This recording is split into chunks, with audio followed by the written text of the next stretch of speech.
টিচারের কাছে একটা গল্প শুনেছিলাম, বলবো ভাই? টিচার ক্লাসে গিয়েছে, যে ছাত্রদেরকে বলতে, ছাত্ররা তোমরা একটা রচনা লিখবা। বলছে রচনাটা কিসের উপরে স্যার? তা বলতেছে কুমিরের উপরে। কিসের? কথা বলে না, কিসের উপরে? সব ছাত্র রচনা লিখে এনেছে, এরকম খাতায় রচনা লিখে এনেছে। উদাহরণটা অনেকে শুনে থাকবেন, দিয়ে থাকি মাঝে মধ্যে। সব ছাত্র তো লিখেছে, এর মধ্যে একটা ছাত্র এক্সেপশনাল ভাবে লিখে এনেছে। সে লিখেছে, স্যার কুমির একটা জলচর প্রাণী, এর একটা নাক আছে, চোখ আছে। স্যার এক পৃষ্ঠা কোন রকম বর্ণনা লিখে এরপর লিখেছে, স্যার এই কুমিরের বিশাল এক লেজ আছে, আর সেই লেজে খাস কাটা খাস কাটা খাস কাটা। 10 পৃষ্ঠা খাস কাটা লিখেছে। কয় পৃষ্ঠা? স্যার ডেকে বলতেছে, এদিকে আয় আল্লাহর বান্দা, তুই যে রচনা লিখলি কি লিখেছিস? বলতে, স্যার যা সত্য তাই লিখেছি।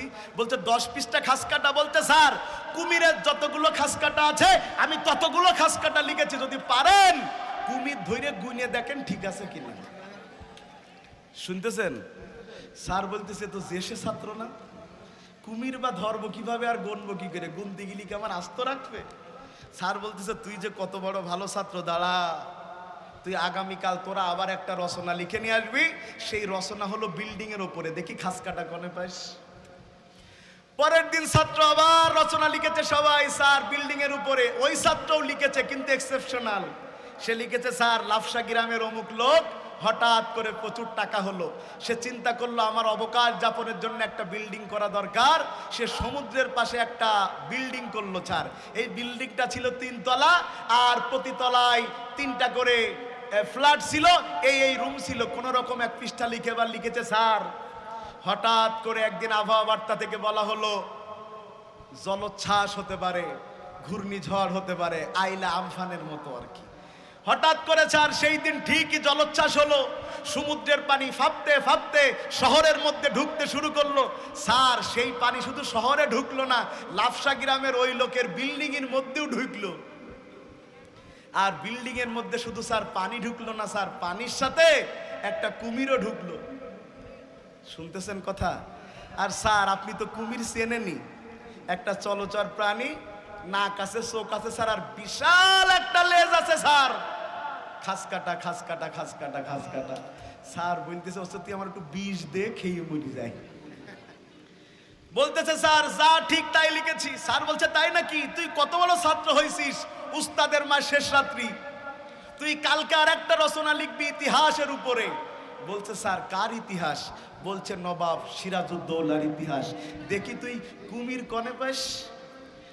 সারা রাত ধরে নবাবের জীবনী পড়েছে, যে কোথাও কোনো কুমিরের কাহিনী আছে কিনা। স্যার পড়িছে, দেখতেছে নেই। বলছে, এবার লেখ। ছাত্র সব ছাত্র লিখেছে, ওই ছাত্রও লিখেছে। বলতে, স্যার নবাব সিরাজউদ্দৌলা বাংলার শেষ স্বাধীন নবাব ছিলেন স্যার।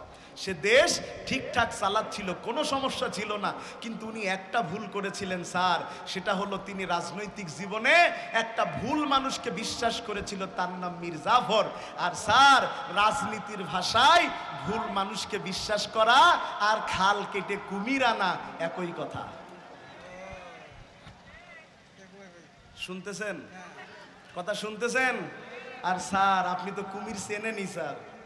স্যার কুমির একটা জলচর প্রাণী স্যার, আর এর নাক আছে, চোখ আছে স্যার, আর বিশাল একটা লেজ আছে স্যার। খাস কাটা খাস কাটা খাস কাটা খাস কাটা।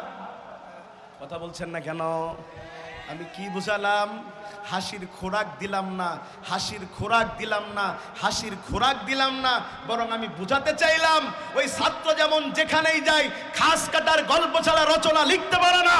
আজ সারা বিশ্বব্যাপী মিডিয়াগুলো আলেম ওলামাদেরকে, ইসলামী আন্দোলনকে জঙ্গিবাদ আর সন্ত্রাসী সাজানোর জন্য যেখানে যা কিছু ঘটে চোখ বন্ধ করে খাস কাটার মতো আলেম ওলামাদের উপরে চাপায় দেয়।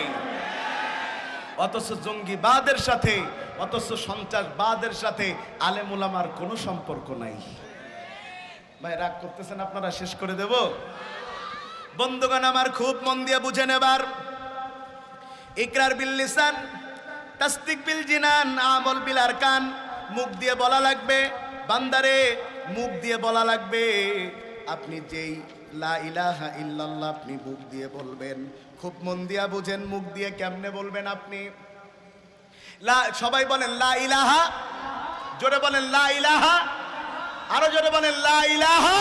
এটা মুখ দিয়ে বলবেন, বলার পরে অন্তরে বিশ্বাস করবেন, আমলে পরিণত করবেন। এর মানে হলো আপনি ইমানদার।